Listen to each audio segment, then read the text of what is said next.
And I don't know. They'll have to see what happens from there. We asked, what were they thinking? Thanks for watching. See you tomorrow.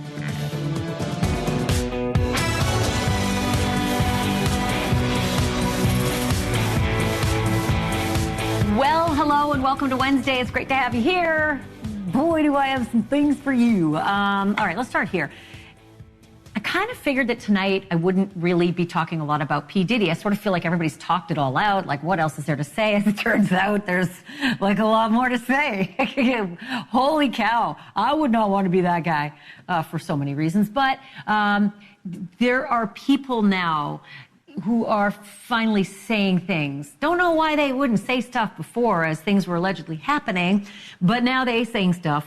Not things that Diddy wants to hear, especially since feds are still investigating a federal lawsuit. But okay, so like a former security guard's talking, wait till you hear what he told Piers Morgan. And then also, guess what? Turns out there was a second copy of that hotel video of him taking the boots to his girlfriend, Cassie Ventura. A second copy, you say, but Ashleigh, yes, he paid $50,000 to make sure there would be no other video. He didn't know. Turns out, he didn't know.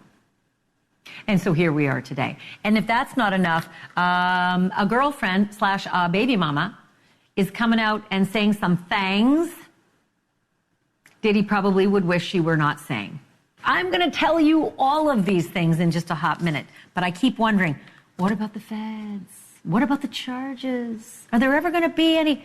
I got answers for you there too. All right, then there's this. I don't know if you heard about this, because if you blinked, you missed it. But we didn't. We've been covering the story of these young girls in airplane restrooms who were filmed on an iPhone, allegedly by the flight attendant dude. This is what it looked like. Stickers used to, stick the iPhone in a way that wouldn't look like an iPhone, except for that accidentally the light went on. I'm assuming accidentally, because who would film that way? But, understandably, the families of these young girls, some of them as young as 9, sued. They sued American Airlines, saying, what in the bejesus? Right? The feds came in and arrested this guy. He's still dealing with that. But in the meantime, American Airlines decided to answer to some of the parents' lawsuits about little girls. You ready? I hope you have a belt of whiskey real close. The airline blamed the little girl. The airline blamed the little girl's mic drop. I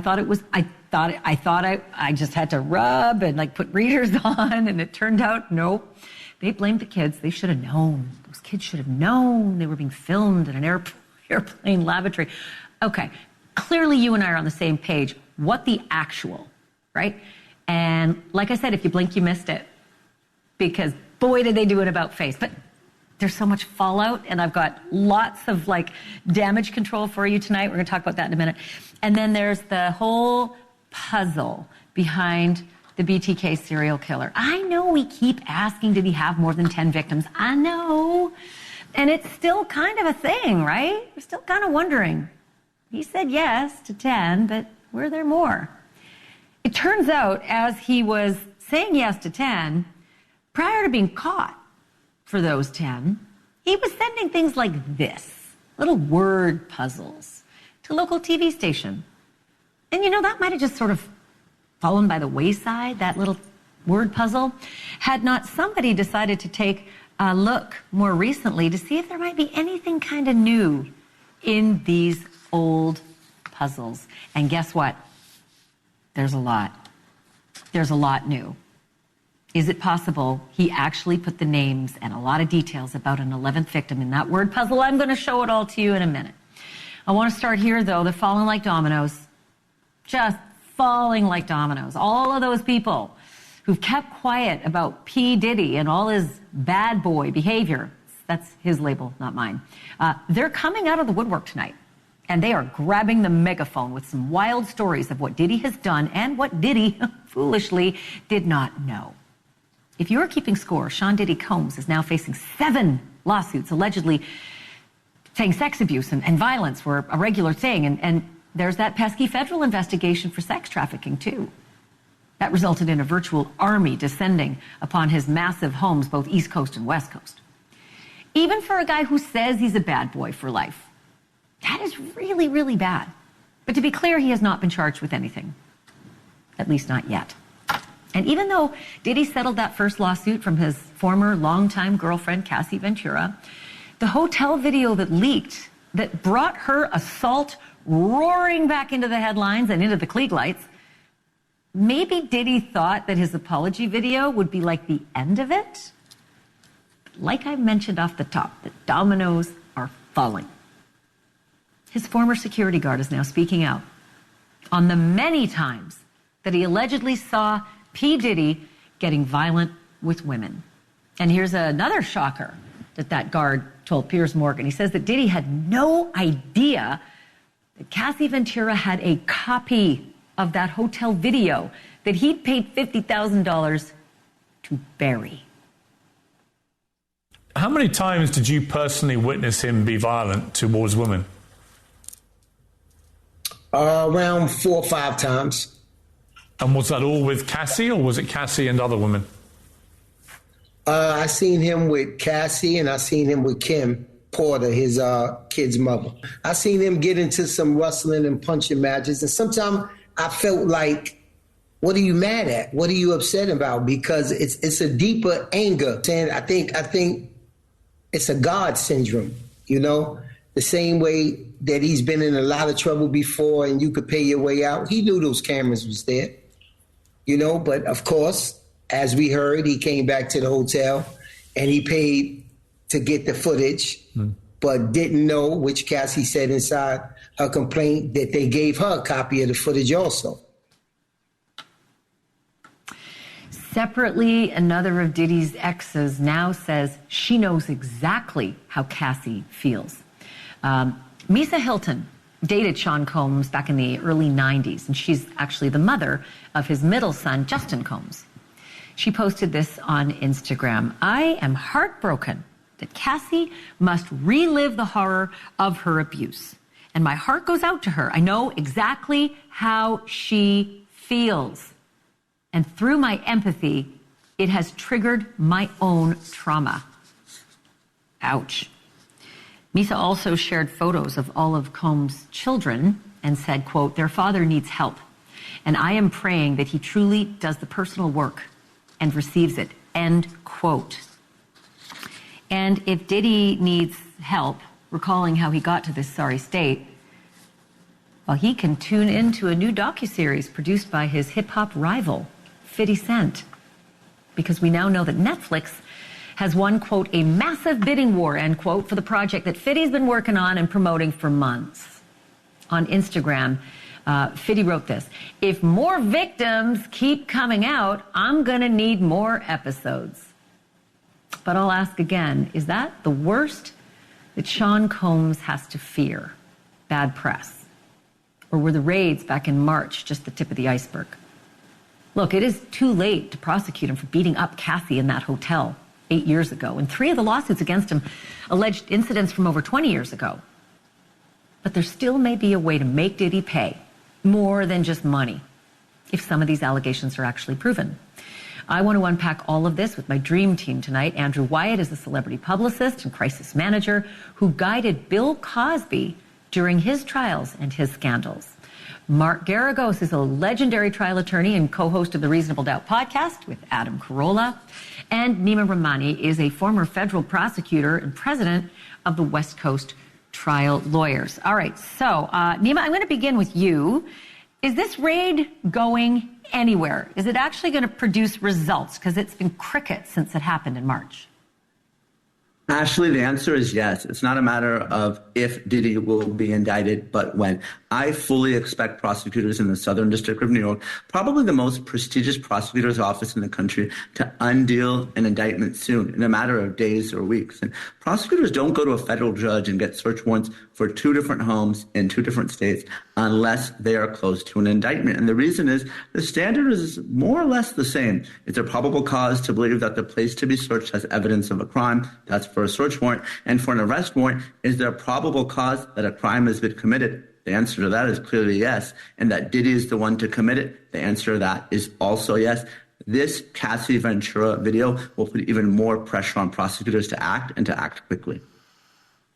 So let's talk about that, Mark Garagos, about how they might act if they act at all. I keep hearing people banding about RICO, these, catch-all kinds of charges that can ensnare guys and girls in all sorts of legal trauma based on sort of a collection of things. Do you think that RICO is a potential reality for Combs?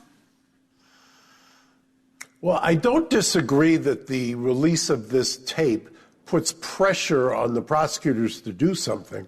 The problem is, as I see it, other than RICO, I don't know what they're going to indict him for. And, the blueprint for the RICO, I suppose, is either the R. Kelly prosecution or you may remember, the NXIVM prosecution. Those were RICO prosecutions that I would assume are somewhat of a blueprint here. The biggest problem is that both in the NXIVM case and in the R. Kelly case, you didn't have a global multi-billion-dollar enterprise like you do with Diddy. So I don't know that it works here. I don't know what they would allege here. I mean, if they had a RICO, I suppose that's a way always of reinvigorating acts that have already expired in terms of the statute of limitations. But, the 10 years that I represented him, I didn't see anything that was indicia of sex trafficking. I didn't see anything that was indicia of him operating a RICO enterprise. If anything, he was a very successful fashion mogul. He had a unbelievably successful spirits enterprise. So he was running legitimate businesses that some of the largest and most successful companies in the world, department stores and distilleries and marketing teams, all were beating a path to his doors. So I'm not so sure. I do agree there's a lot of pressure. I just don't jump in. I don't think I see it. Yeah. I do want to jump in just saying loads and loads of guys have been running lots of successful enterprises, Harvey Weinstein, and doing terrible things on the side that many of us did not see up close and personal. Doesn't mean it didn't happen. Andrew, you have also sort of navigated many, many years of allegations against Bill Cosby, criminal trial against Bill Cosby, civil lawsuits, over 100 women's allegations. What do you make of what you're seeing in the Diddy case?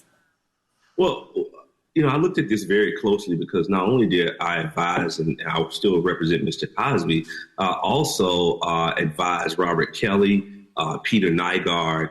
And what I agree is with Attorney Rima, look, you don't put that many resources out in place with HSI and exalt that type of funds, and you don't have some type of evidence to go after Mr. Combs. I think what Mr. Combs' problem is he has to bury Diddy. As I tried to tell Robert Kelly, you're no longer R. Kelly. You have to bury those entertainment names, and you have to humanize yourself. When you look at the Southern District of New York, it's very powerful. And I don't think that these guys are going to get a fair shake. Look, they took down R. Kelly, Harvey Weinstein. We see the Trump trial going on. This is a very powerful district. And when you have prosecutors who are trying to make their name for very political aspirations that they see in the future, an indictment will come down. Now, the problem that I see with Mr. Combs right now is that he did not get out in front of this the way he should have. He stayed silent. He still raided around Miami as if everything was okay. It's not okay. It's time to humanize yourself, and it's time to find those people who are still willing to stand by your side. This video, when I saw this video, it was very disturbing. It was horrific. But I have to always remind myself when people talk about Mr. Cosby and try to put him in that boat, we were the litmus test of how to get allegations brought to trial and how to convict someone and put them in prison with no evidence of proof. Here you have evidence of a beating. And I think what Mr. Combs has to do is to say, with his mother by his side and people who are influential women by his side, like Mary J. Blige, if they still want to be next to him, to say, this is not the man that we know. That's how you have to humanize yourself. Yeah. He has to also say, I want to speak to Cassie, because right now, the lady that I defeated, Miss Allred, she is now showing her face, and she's asking more people to come forward. It's not going to get better. Well, and they will, right? They will, because now they've seen that Diddy flat out lied when he just called everybody a liar. He did the Lance Armstrong, and Lance Armstrong got Lance Armstronged because he swore up and down everybody was lying until he was caught, red-handed doping. And now Diddy's been caught red-handed beating. And actually, I want to ask you, Nima, real quickly about his apology. He apologized for dark days. He didn't apologize to Cassie. We are told that it's likely because of the non-disclosure agreement. He's not allowed to utter her name. She's not allowed to utter his name. But in the RICO potential plan, Nima, is this tape going to come back to haunt him anyway? I think so, Ashleigh. I believe so. There's publicists and there's lawyers. And I think the publicist made Diddy do this after he came out in November and said these are baseless and outrageous lies, and this was all a money grab by victims who weren't really victims and who were looking for a payday. So in my opinion, Ashleigh, this is too little, too late. And even Miss Hilton, who's finally come out and said something, the mother of Diddy's children, let's not forget, she was the one who came out and criticized the heavy law enforcement presence during these raids. Now that everyone's back is against the wall and folks like Mr. Wyatt are saying, hey, you got to say something if you want to have any semblance of a career. And now they're coming with these not heartfelt, excuse my language, expletive apologies. I don't buy it, Ashleigh, and the people watching tonight shouldn't either. Yeah, I think you can say it in prime time, half-assed. I mean, let's call it what it is. Andrew Wyatt, Mark Garagos, Nima Rahmani, thank you to all three of you. I'm going to have you all back because I tend to think that since the video came out, it was an open door for the bodyguard and for exes and others to come forward too, because now they maybe feel like it's a little harder to call them liars. Thank you all three. Appreciate it. Thank you so much, Ashleigh. And I would say this is no longer me too. It has to be us too. People have to start speaking out.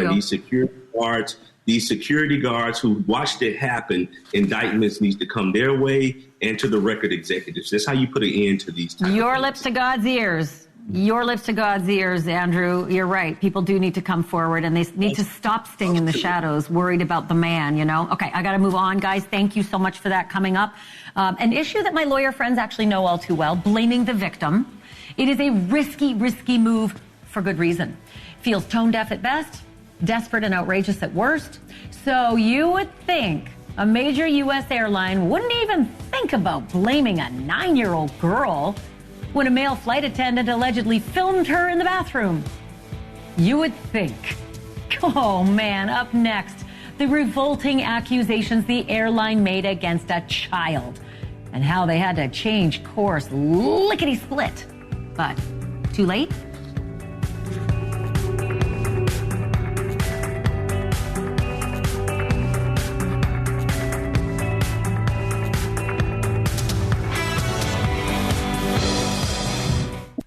We first brought you the story of Estes Carter Thompson III back in January. And if that sounds like a name on the door of a Wall Street corner office, it is not.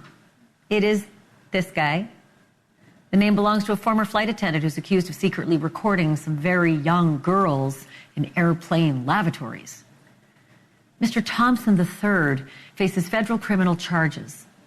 And the family of one of his alleged victims is suing American Airlines, where he used to pass out the peanuts. But in a jaw-dropping turn, American Airlines filed its response to the child's lawsuit against them, and bewilderingly, the airline took a swipe at the 9-year-old girl. You heard me? They took a swipe at a little girl. In court papers, the airline's lawyer said the little girl should have known that she was being spied on while going to the bathroom. Let me just quote the lawyers, because I know you're not going to believe it till you hear it. Quote, any injuries or illnesses alleged to have been sustained by plaintiff, that's the little girl, Mary Doe, were approximately caused by plaintiff's own fault and negligence. Were approximately caused by plaintiff's use of the compromised lavatory, which she knew or should have known contained a visible, illuminated recording device. I'm going to go out on a limb here and say that I think a 9-year-old girl doesn't even know what a visible, illuminated recording device even means. Look, I am not usually surprised by what lawyers will claim in their opposition to a lawsuit, but I really did think I was being punked on this one. I did. So, cue the American Airlines PR department, because I guess they got wind of the media tsunami that was building and, boom, changed their tune. I think it was within 24 hours.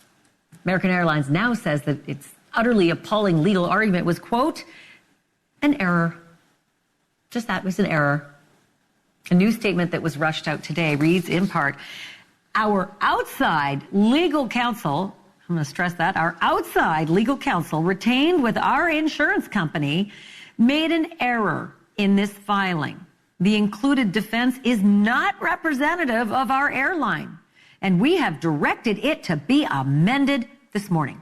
We do not believe this child is at fault, and we take the allegations involving a former team member very seriously.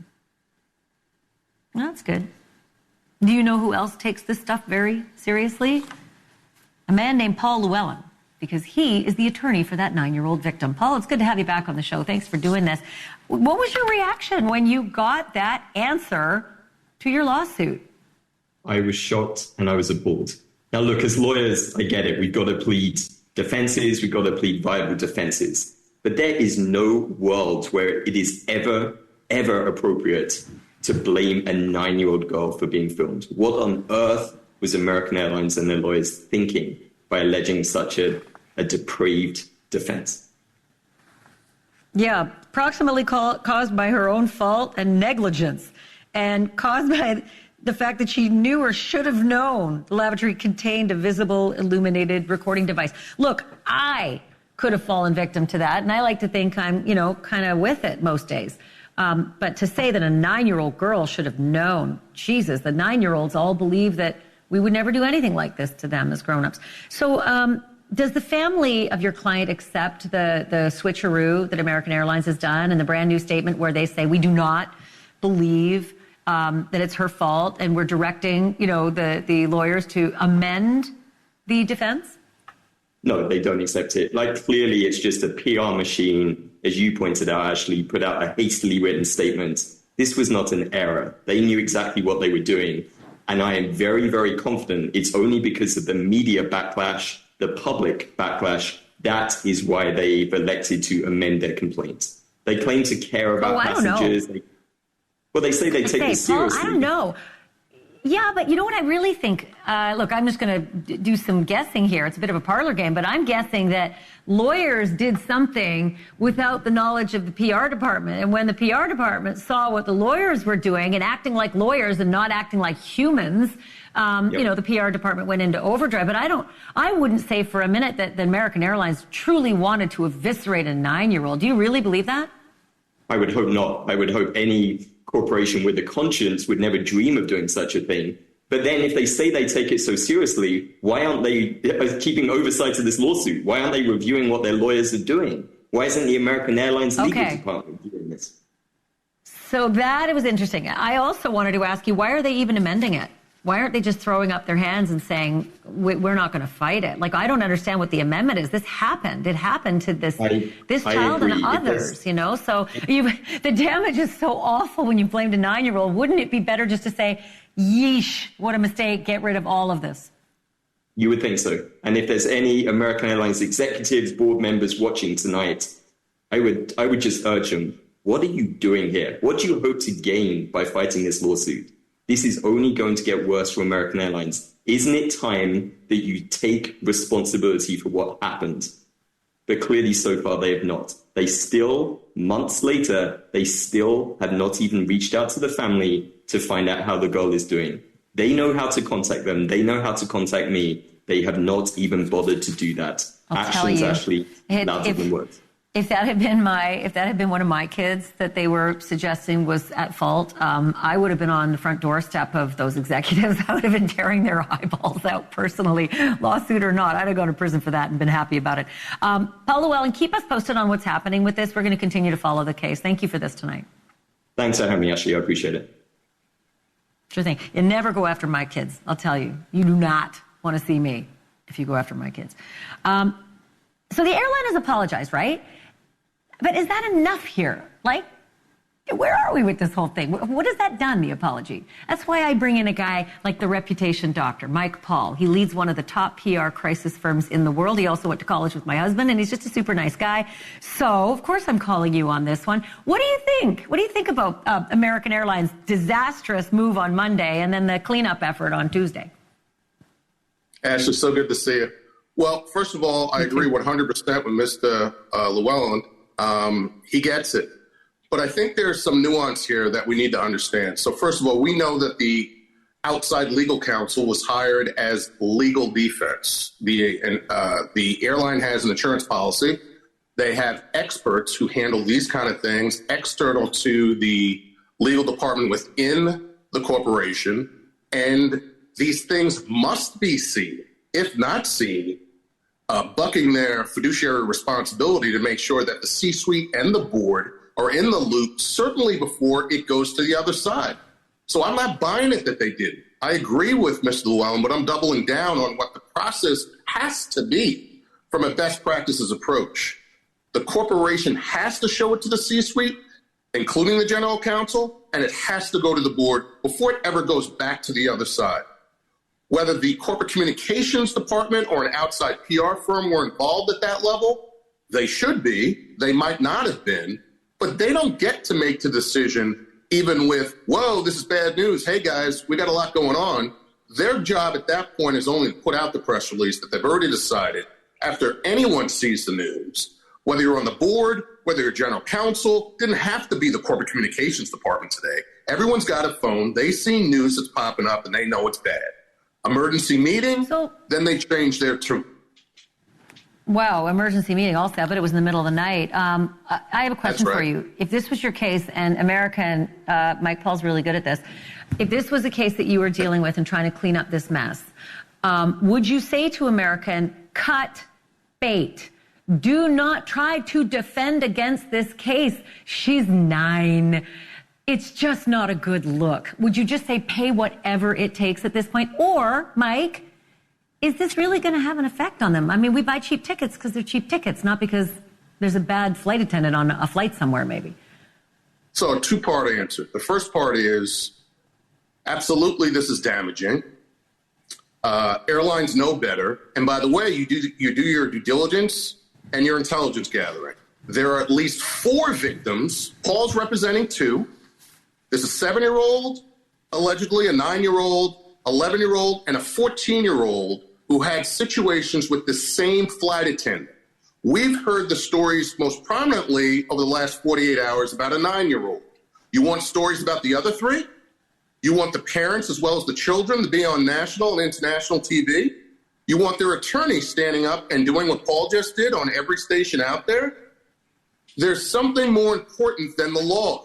Oh my gosh, are attorneys turning over in their grave that are alive and dead now? There's something more important than the law. It's called trust. It's not just about limiting liability. That's old school. And that's morals. From, you know. That's also, exactly, in 21st century. And care and concern. You know, that's the other thing, right? Care and concern. Companies are supposed to care about us. That's right. Yeah. But in the court of public opinion, as well as in the court of law, we must be looking at trust being the goal, not just limiting liability. And that's the big problem here. Like I said, American Airlines, Mike Paul's here. You know his number. Google him. Hey, it's good to see you. Come back again. Good to see you, buddy. Thanks for having me. You bet. And it's not the last time, for sure. Okay, here's something. It's a riddle. What is it that turns a cold case into a closed case and keeps investigators up at night until they solve it? It is that one missing, elusive piece of the puzzle. You get that piece and you get your answers. After the break, an Oklahoma sheriff says he's got a lot more than one missing piece. He has the entire puzzle that links BTK, the infamous serial killer, to an 11th victim. Is it a confession written in code? Or is the sheriff maybe seeing things? Hear for yourself. The sheriff's live with me next.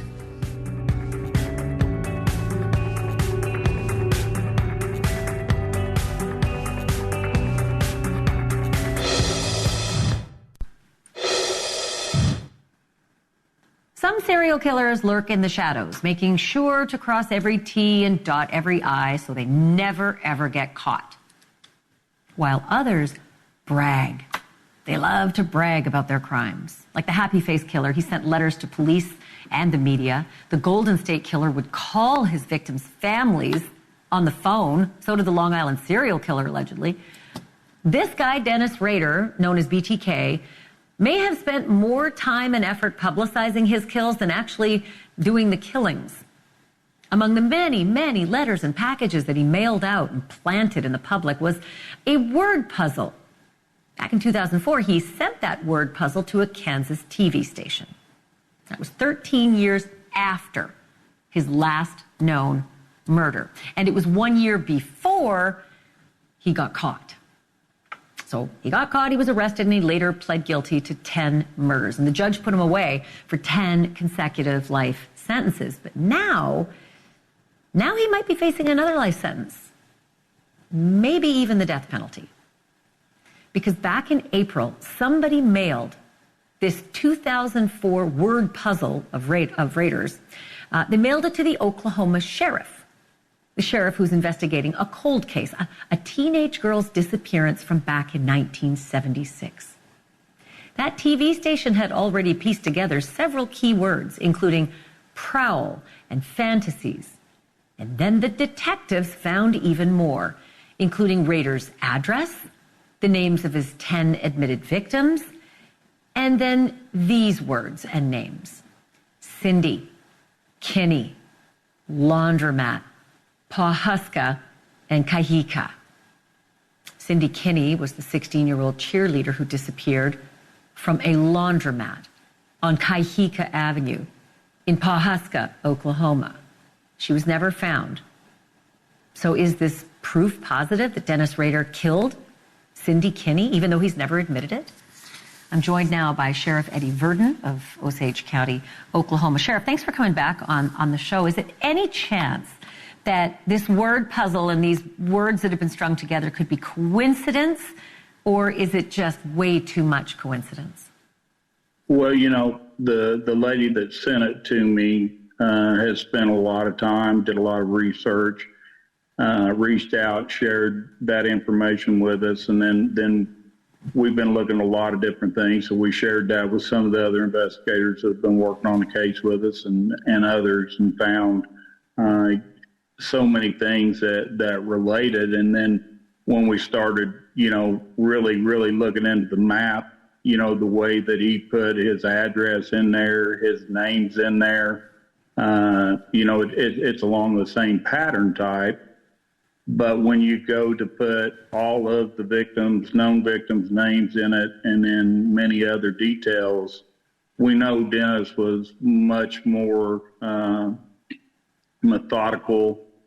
He put a lot of time and effort. And, of course, when you look at something like this, you've got to say, how would he have been able to create that? And, you know, through research, we found out there was computer programs where you could put a list of names and different things, and then it would scramble it and put it into a form.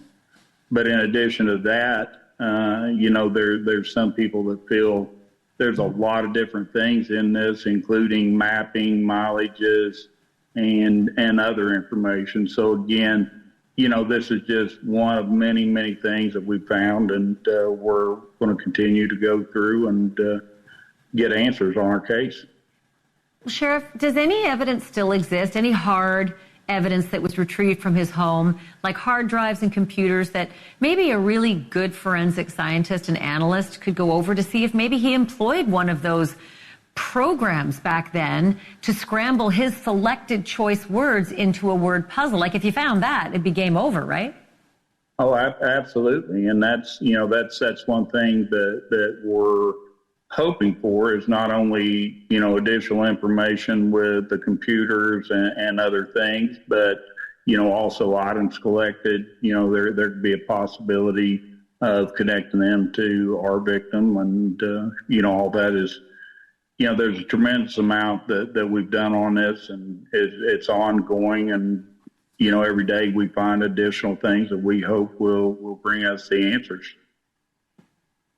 Sheriff Verdon, I wish you the best.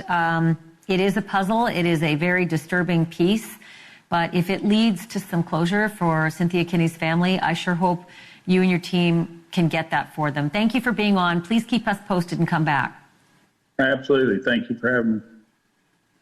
Do appreciate it. Sheriff Eddie Verdon of Osage County, Oklahoma, with us tonight. Still to come, nothing could have prepared Micah Miller's family for her shocking death 25 days ago. But did Micah really take her own life, as investigators have insisted? Micah's father and other family members say absolutely not. And they say this video proves it. The theory of suicide does not add up to me, because you're telling me her body floated all the way down this stagnant water. There's no logical explanation for this. So if Micah did not kill herself, and there is a lot of evidence she didn't, what happened to Micah? Her dad and her sister give us their theories next.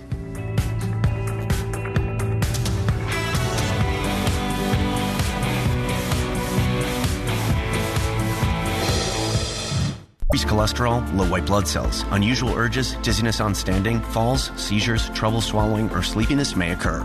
Keep moving forward. Ask your doctor about Rexulti.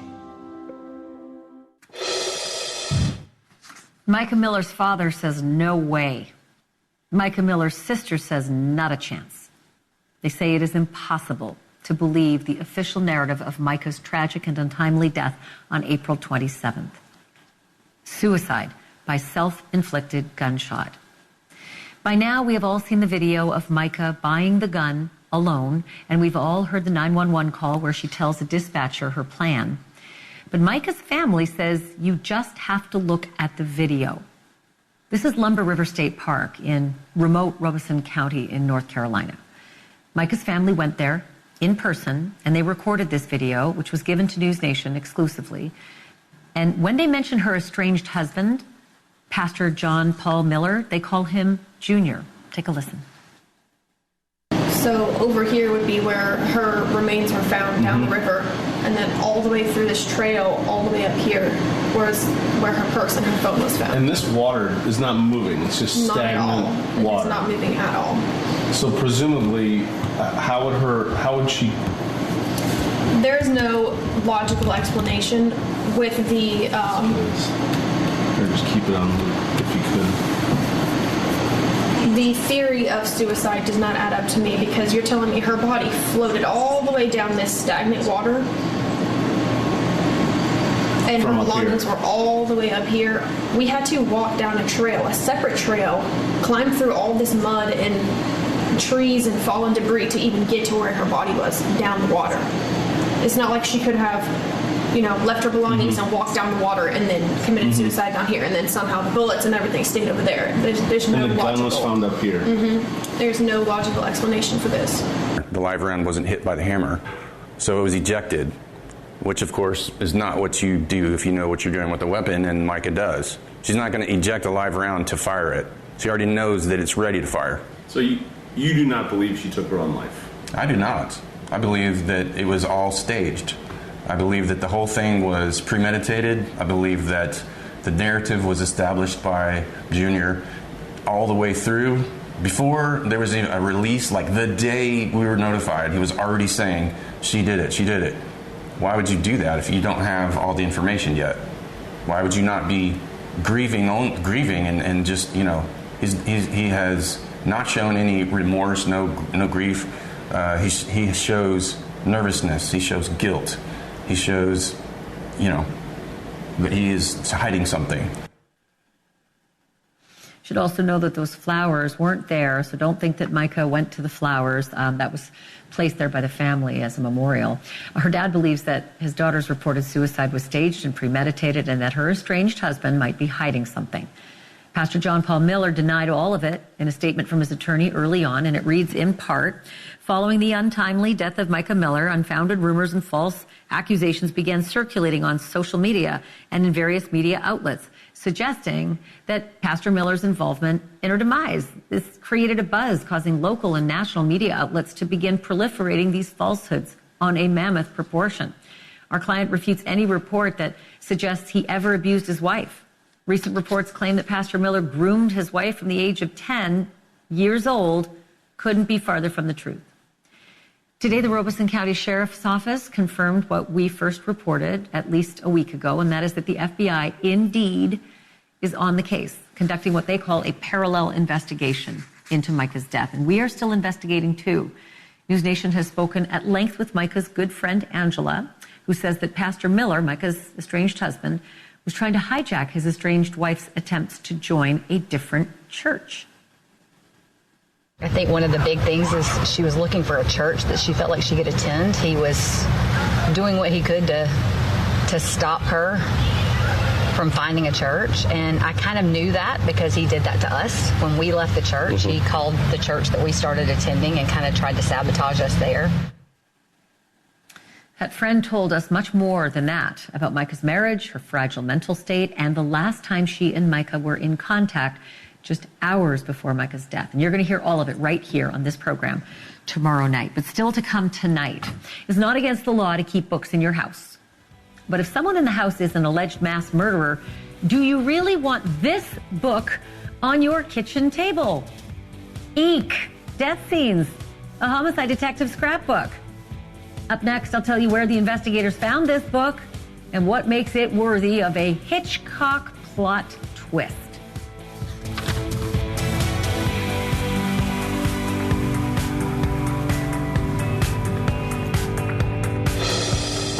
So this is weird. We now know what they took out of Rex Heuermann's house, the suspected Long Island serial killer. They raided him again after almost a year, just on Monday. And we found out they took a dog bed. That's interesting. Dog hairs. Maybe they're going to, who knows. But then the other thing was a source told us that they discovered on the kitchen table a book called Death Scenes, a Homicide Detective's Scrapbook. That's a vintage collection of like crime scene photos from the 1940s. It had been tagged and inventoried in the previous search and returned to the Heuermanns. So there's that part of the story for you. Thanks for being with us. Stay tuned. Cuomo's next.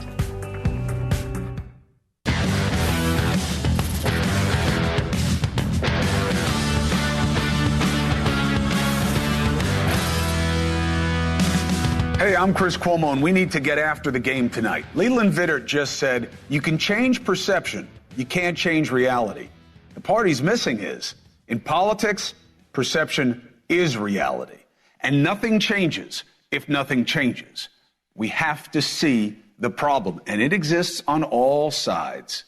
Is it time to admit that Supreme Court justices are as political as anyone else in the process?